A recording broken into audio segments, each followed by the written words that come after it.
Hi everyone, welcome to Most Deaf Jeff. This is the very beginning of my channel. I am still deciding what the channel is specifically going to be about, but I know it's going to have something to do with motorcycles.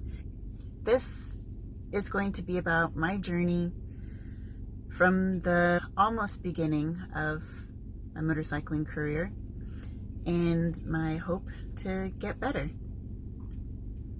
and the trials and tribulations that happen on the way. I think I really wanted to start this channel because I've done a lot of research before I started motorcycling. I wanted to get everything I could know, learn everything I could about riding a motorcycle, but also very specifically, I couldn't find anyone who was exactly like me, who wanted to start riding motorcycles without any prior experience. I didn't learn from a boyfriend, or I didn't have brothers or even sisters or parents who rode motorcycles or dirt bikes. I learned how to ride a bicycle when I was 5, and that was the extent of it. But not just those criteria. I also didn't find anyone who was like me, who was born with one hand and who didn't want to let that be a deterrent in learning how to ride a motorcycle or learning how to do anything. I learned how to drive a stick shift car when I was 16 because people told me I couldn't do it, and so I wanted to test the limits of that and see if I actually couldn't do it or if it was just because someone said I couldn't do it. And same thing with motorcycles. Someone told me that I shouldn't ride motorcycles, and I understand to an extent the danger that could pose, but at the same time, I wanted to see if I in fact couldn't do it, not because someone told me to do it and then I just give up and move on with my life and do something else with it. No, I really wanted to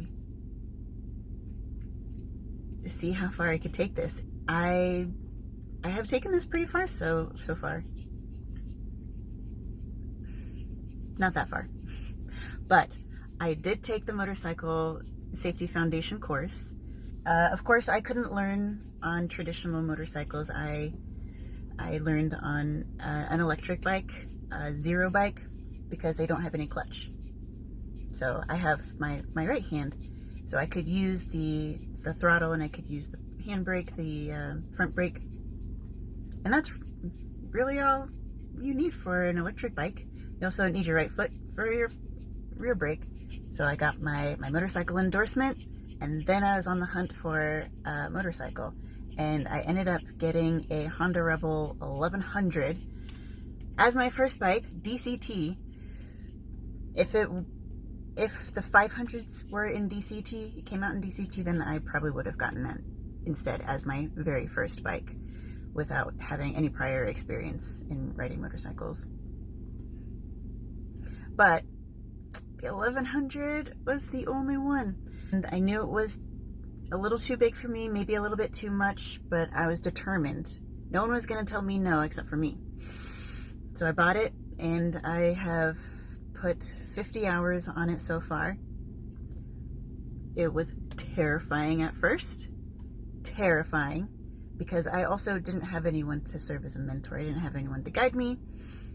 I also didn't have anyone who was like me. And so I needed to figure out how to balance, how to lean a certain way and put pressure on the left handlebar when I needed to make it even with the pressure that I was putting on the right handlebar with my hand. And oh boy, it was scary, and it's been an experience, but honestly, I love it. Riding a motorcycle just makes me so happy. I know I'm still in the honeymoon phase, and I also still have a lot to learn, but I think so far so good. I'm doing really well. Anyway, all of that is to say, I think I will be posting more videos about my journey as I continue to learn. And also when I get a GoPro, and put it on my bike, then I can take everyone for the ride with me. I am in beautiful Colorado right now.